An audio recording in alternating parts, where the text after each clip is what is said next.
Souvenez-vous, le 13 septembre 2017, après plusieurs échecs, la ville de Paris a été élue ville hôte des Jeux Olympiques de 2024. Une élection qu'elle remporta facilement après que son seul concurrent, la ville de Los Angeles, annonça renoncer à sa candidature pour les Jeux de 2024 afin de se concentrer sur ceux de 2028. Après avoir annoncé un ambitieux projet, les Jeux Olympiques de 2024 sont fortement attendus, surtout après la dernière édition organisée à Tokyo en 2020, sans spectateurs à cause du Covid.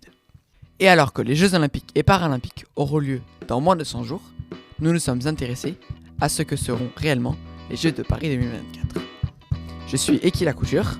Je suis Romain Robakovic. Et vous écoutez Kuzo Talk.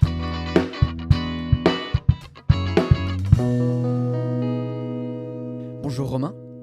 Bonjour Eki. Mais alors, pourquoi la France ? Comment la France s'est retrouvée dernière candidate pour l'attribution de ces Jeux Olympiques ? D'abord, c'est parce que Paris a présenté un très bon dossier de candidature auprès du CIO, le Comité international olympique. C'est ce comité qui vote pour élire les villes organisatrices des Jeux Olympiques. Ensuite, parce que toutes les autres villes concurrentes se sont peu à peu retirées. Hambourg, Rome, Budapest, Boston puis Los Angeles, qui a préféré organiser les JO 2028. Mais Paris n'a pas été désignée par défaut. Elle possède de nombreux atouts. Déjà, premièrement, la majorité des stades, des piscines, des terrains où vont se dérouler les compétitions existent déjà. C'est donc un très bon atout pour Paris qui va lui permettre d'avoir des coûts de travaux moins importants que si cela a été fait dans une autre ville. Exactement. Deuxièmement, elle veut organiser des jeux respectueux des accords de Paris sur le climat. Comment ? En réduisant les gaz à effet de serre émis par les constructions ou bien par les transports. Troisièmement, Paris tient à donner une dimension sociale à ces JO. Elle propose d'engager des personnes sans emploi et de créer des centres sportifs et éducatifs pour les jeunes en difficulté. Et enfin, dernièrement, le choix de Paris a été un choix symbolique. Il y a tout juste 100 ans, en 1924, les Jeux Olympiques étaient organisés à Paris.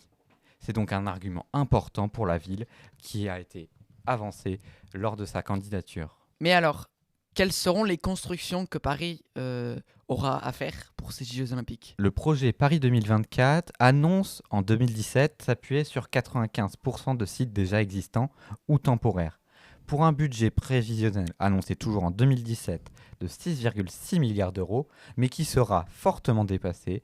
Aujourd'hui, il est estimé à plus de 9 milliards. Pour autant, les seules réalisations nécessaires sont un centre aquatique qui vient d'être inauguré il y a quelques jours à côté du Stade de France, à Saint-Denis, une arène couverte de 7500 places pour le basketball, la Adidas Arena, qui accueillera après les JO le Paris Basketball, mais aussi le village olympique, bien sûr, qui lui a été inauguré début mars et qui est construit à l'île Saint-Denis, en Seine-Saint-Denis, tandis que le village des médias sera établi à Duny.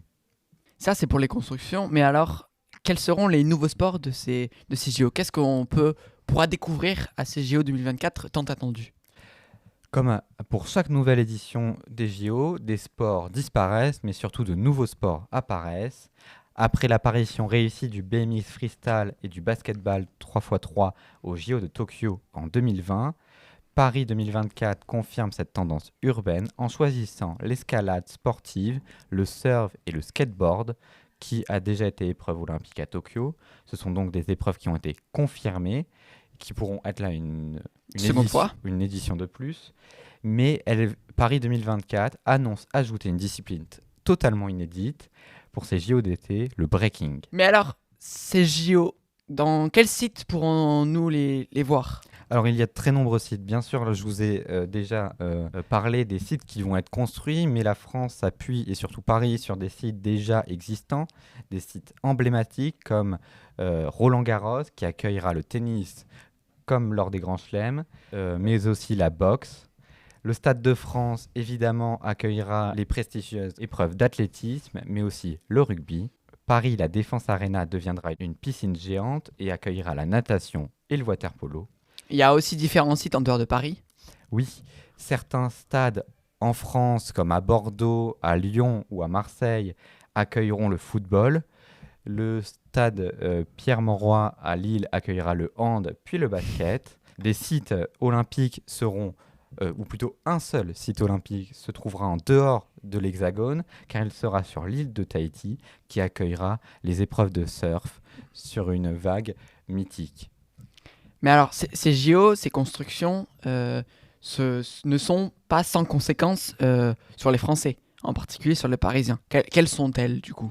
Et oui, ces JO vont avoir un impact sur la vie des Parisiens. Par exemple, pour circuler dans Paris, ce sera bien plus compliqué que d'habitude. Les libertés de circulation seront restreintes pour les JO.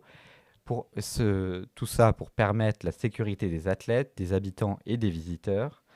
Un périmètre de sécurité sera mis en place autour des différents sites de compétition. Conséquence, pour rentrer dans ces zones, il faudra être muni d'un justificatif, ce qui va impacter les riverains et aussi les visiteurs. Ce sera aussi le cas pour entrer dans des sites touristiques comme le Louvre ou bien pour prendre des fois le RER ou le métro. Cela va fortement impacter les Parisiens ou les touristes de passage car les zones seront assez étendues, surtout à cause de la Cérémonie d'ouverture? Oui, surtout en particulier à cause de la cérémonie d'ouverture qui se fera sur la scène et non dans un stade, ce qui va donc fortement augmenter le périmètre de sécurité. Les Jeux Olympiques étant l'un des grands événements sportifs, ils vont attirer des milliers de visiteurs. C'est donc le but, bien sûr, mais cela va donc aussi avoir une conséquence, un impact sur les habitants parisiens qui vont donc devoir trouver une nouvelle façon pour aller au travail ou bien on leur conseille de se mettre en télétravail parce qu'on attend jusqu'à 15 millions de visiteurs, ce qui donne la gestion des flux une priorité pour la ville. Je suppose que ces JO ne vont pas avoir un impact que sur la circulation ou sur le nombre de visiteurs attendus. Il va y avoir aussi sur d'autres impacts. Bien sûr, en plus de coûter assez cher comme pour toute édition des JO, on l'a dit, 9 milliards d'euros, c'est le budget de ces JO. Une partie sera d'argent public, on nous annonce quand même une grosse partie d'argent privé, mais les Parisiens et aussi les visiteurs, c'est surtout pour toucher les visiteurs que la région Île-de-France a décidé d'augmenter les prix des tickets de métro qui seront doublés, passant de 2,10 € à 4 €. Tout ça pour éviter que les dépenses engendrées par l'afflux de touristes soient payées par les Parisiens. Très bien. Je crois me souvenir d'ailleurs qu'il y a quelque temps, le gouvernement français avait annoncé que le prix du ticket de métro serait gratuit, les transports seraient gratuits durant les JO. Et oui, c'est ce qui avait été annoncé lors de la candidature, mais après la hausse des coûts des transports et les coûts de l'énergie, la région Île-de-France responsable des transports est revenue sur sa décision. Ils ne seront pas gratuits, mais ils seront encore plus chers que d'habitude. Exactement. Dommage d'ailleurs. Oui. Bon, mis à part les conséquences négatives, est-ce qu'il y aura des conséquences positives? On l'espère en tout cas. On l'espère, oui. parce que sinon ça n'aurait pas grand intérêt. Exactement. Donc les JO vont générer près de 1500 emplois dans la construction, dans l'organisation ou encore dans le tourisme.